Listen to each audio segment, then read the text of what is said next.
if having high standards and being a team of people that are interested and focused on becoming the best version of themselves, if there are people there that categorize that or somehow like feel that lowers morale within the team, those people would be out the fucking door with the quickness.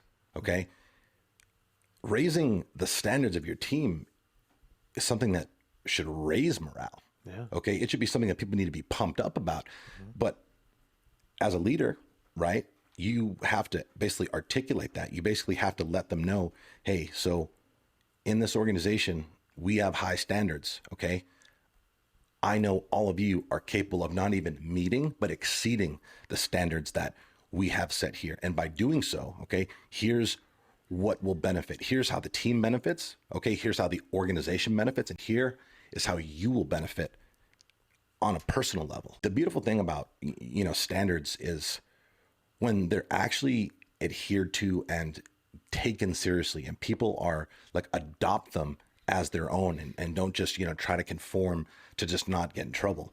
It becomes a standard of their life, not a standard of, their 9 to 5. Yeah.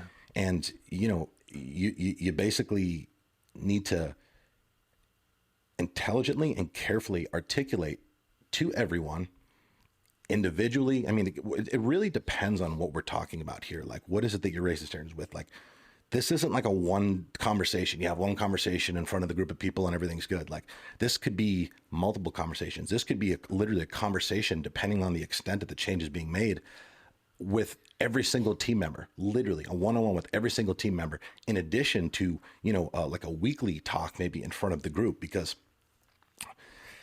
as I've learned the hard way on too many occasions, when I made the decision to raise my standards on a personal level, unfortunately, you can't just flick a fucking switch and then have everybody else's shit go up too. Yeah. It is a very difficult, frustrating thing. It requires patience. And it's like, why wouldn't they just get it? Like I'm so excited about it. Why wouldn't they? Because they don't understand how it relates to them. You have to not just paint the picture of how it relates to the company, because most people don't give a fuck about that. Like, they just don't. They don't know how to yet. They haven't gotten to a point cognitively, professionally, from a mindset standpoint, where they're like invested in the company, especially, entry level, lower level employees. Yeah.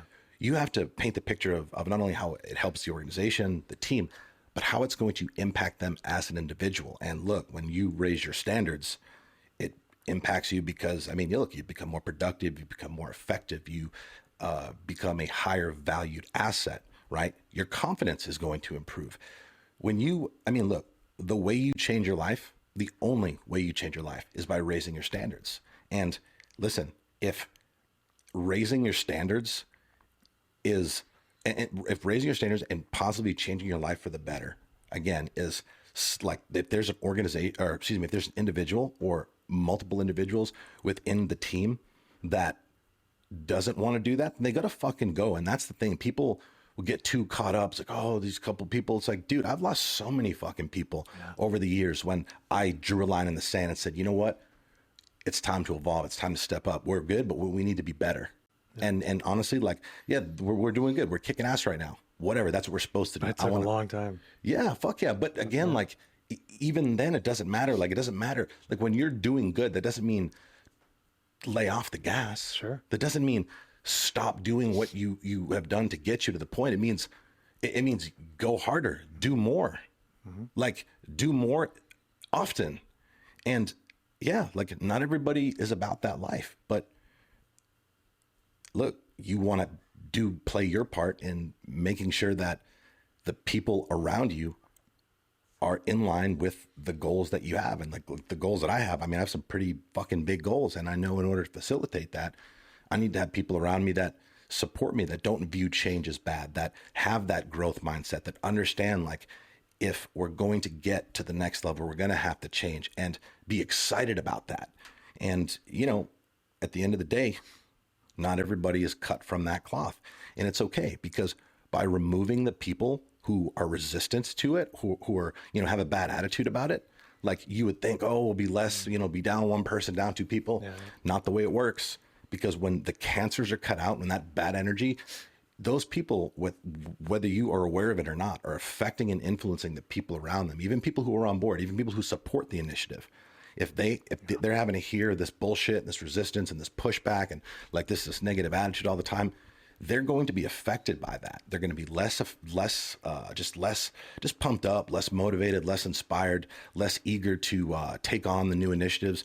So when you remove the cancer and cut out the toxicity, you might have less people, but now you have a smaller group of elite people because their shit will level up at that point and their performance will offset. And do you find that oftentimes when you get rid of that cancer, even with a smaller group, they do every better? Fucking time? There hasn't been one. I'm waiting. That's a really hard concept for people to ever wrap their head around. Super hard. Because sometimes it gets to the point where like you don't have like you have to get rid of this person that's got so fucking bad.